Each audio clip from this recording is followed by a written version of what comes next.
White house থেকে যখন দাবি করা হচ্ছে আলোচনা ফলপ্রসূ এবং মধ্যপ্রাচ্যের শান্তি ফিরছে, ঠিক সেই মুহূর্তে পেন্টাগনের গোপন নথিপত্রে লেখা হচ্ছে অন্য এক রক্তক্ষয়ী যুদ্ধের চিত্রনাট্য। ট্রাম্পের শান্তির বার্তার আড়ালে লুকিয়ে আছে মার্কিন যুক্তরাষ্ট্রের কিংবদন্তি ৮২তম এয়ারবর্ন ডিভিশনের গর্জন। আকাশ থেকে প্যারাশুটে ভেসে আসা হাজার হাজার কমান্ডো কোনো উৎসবের জন্য নামছে না, তারা নামছে পৃথিবীর অন্যতম কৌশলগত ভূখণ্ড দখল করার চূড়ান্ত লক্ষ্য নিয়ে। এই ঘটনাগুলোই বলে দিচ্ছে মধ্যপ্রাচ্যের আকাশ এখন কেবল ড্রোন আর মিসাইলের নয়, বরং সরাসরি সম্মুখ যুদ্ধের এক ভয়াবহ মোড়ে দাঁড়িয়ে আছে। পেন্টাগন যখন নীরবে ব্যাগ গোছাচ্ছে, তখন প্রস্তুত করা হচ্ছে কিংবদন্তি ৮২তম এয়ারবর্ন ডিভিশনকে।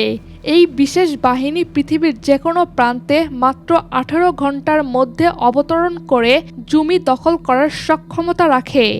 ৩,০০০ থেকে ৪,০০০ সৈন্যের এই মোতায়েন সংখ্যায় কম মনে হলেও এর সামরিক গুরুত্ব অপরিসীম। এরা মূলত সাধারণ পদাতিক সৈন্য নয়, বরং দ্রুত আক্রমণ এবং নিয়ন্ত্রণের জন্য বিশেষভাবে প্রশিক্ষণপ্রাপ্ত। সামরিক বিশ্লেষকদের মতে এরা যুদ্ধ শুরু করার সৈন্য নয়, বরং যুদ্ধ শেষ করে দেওয়ার সৈন্য। অর্থাৎ যদি এই বাহিনী নামে, তবে তা কোনো নির্দিষ্ট কৌশলগত লক্ষ্য, যেমন ইরানের তেল কেন্দ্র বা কোনো গুরুত্বপূর্ণ উপকূলীয় অঞ্চল দখলের উদ্দেশ্যেই হবে। ইরান এই মুহূর্তে অত্যন্ত সতর্ক অবস্থানে রয়েছে। ট্রাম্পের দাবি অনুযায়ী তাদের ক্ষেপণাস্ত্রের ক্ষমতা ৯০% কমে গিয়েছে বলা হলেও বাস্তবতা তার উল্টো। ইরানের নতুন করে ড্রোন এবং ক্ষেপণাস্ত্র হামলা প্রমাণ করে যে তারা পিছু হটতে রাজি নয়। তেহরান স্পষ্ট করে জানিয়ে দিয়েছে যে কোনো আলোচনা হয়নি, বরং এটি তেলের বাজার স্থিতিশীল রাখার একটি রাজনৈতিক কৌশল মাত্র। বিশেষ করে হরমুজ প্রণালীর নিয়ন্ত্রণ ইরানের হাতে থাকা মানে হলো বিশ্বের অর্থনীতির শ্বাসনালী চেপে ধরা। প্রতিদিন কোটি কোটি ব্যারেল এই পথ দিয়ে যায়, যা বিশ্ব অর্থনীতির জন্য এক অপরিহার্য ধমনী। ইরান এই পথকে ব্যবহার করে পুরো বিশ্বকে এক ধরনের জিম্মি করে রেখেছে, যা আমেরিকার জন্য এক ধরনের বড় মাথাব্যথার কারণ। এই যুদ্ধের দাবার বোর্ডে সবচেয়ে গুরুত্বপূর্ণ এবং আগ্রাসী চরিত্র হল ইসরায়েল। প্রধানমন্ত্রী নেতানিয়াহুর দৃষ্টিভঙ্গি অত্যন্ত পরিষ্কার, যে কোনো অসমাপ্ত যুদ্ধ তাদের জন্য বিপজ্জনক।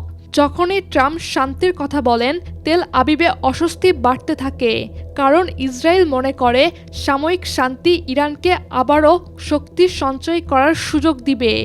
তারা চায় এই সুযোগে ইরানের সামরিক কাঠামো এবং বিশেষ করে তাদের পারমাণবিক সক্ষমতাকে চিরতরে গুঁড়িয়ে দিতে।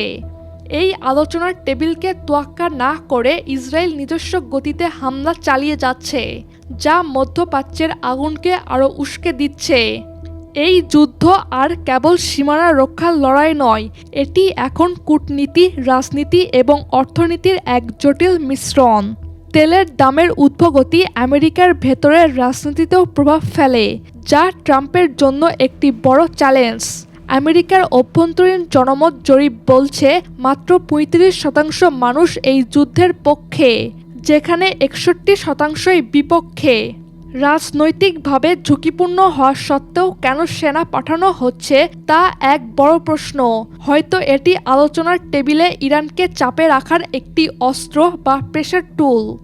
কিন্তু ইতিহাস বলে মধ্যপ্রাচ্য একবার স্থলসেনা নামালে তার গতিপথ নিয়ন্ত্রণ করা কঠিন হয়ে পড়ে এবং তা দীর্ঘমেয়াদী উপস্থিতিতে রূপ নেয়। যদি সরাসরি সম্মুখ যুদ্ধ শুরু হয়, তবে সামরিক কৌশলবিদদের নজর থাকবে ইরানের তেল রপ্তানির হৃৎপিণ্ড হিসেবে পরিচিত খারক দ্বীপের দিকে।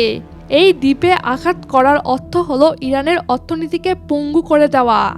এছাড়া হরমুজ প্রণালীর নিরাপত্তা নিশ্চিত করতে ইরানের উপকূলীয় অঞ্চলে বাফার জোন তৈরির পরিকল্পনাও পেন্টাগনের টেবিলে থাকতে পারে। এটি সফল হলে তা কেবল সামরিক বিজয় নয়, বরং একটি বড় ধরনের অর্থনৈতিক যুদ্ধ হিসেবে গণ্য হবে। বিশ্ববাজার ইতোমধ্যে এই অস্থিরতার আঁচ পেতে শুরু করেছে, যার ফলে শেয়ার বাজার এবং আন্তর্জাতিক বিনিয়োগকারীরা চরম উদ্বেগের মধ্যে রয়েছেন। মধ্যপ্রাচ্যের মরুভূমি আজ এক কঠিন সন্ধিক্ষণে দাঁড়িয়ে। ইতিহাস বলে যখনই নেতারা দাবি করেন যুদ্ধ শেষ হতে চলেছে, তখনই অনেক সময় সবচেয়ে ভয়াবহ সংঘাতের সূচনা হয়। ইরানের ড্রোন, ব্যালিস্টিক মিসাইল এবং তাদের আঞ্চলিক মিত্রদের সক্রিয়তা যুদ্ধের এই নতুন ফ্রন্টকে আরও অনিশ্চিত করে তুলেছে। ৩,০০০ সৈন্যের এই আগমন কি শান্তির বার্তার আড়ালে কোনো বিশাল বিস্ফোরণের প্রস্তুতি? ট্রাম্পের পরাজয় স্বীকার না করার মানসিকতা এবং নেতানিয়াহুর হার্ডলাইন অবস্থান কি বিশ্বকে আরেকটি পূর্ণাঙ্গ যুদ্ধের দিকে ঠেলে দিচ্ছে? শান্তি নেমে আসবে নাকি বালুর নিচে লুকানো আগুন দাউ দাউ করে জ্বলে উঠবে, তার উত্তর হয়তো লুকিয়ে আছে আগামী কয়েক সপ্তাহের পদক্ষেপগুলোর মধ্যে।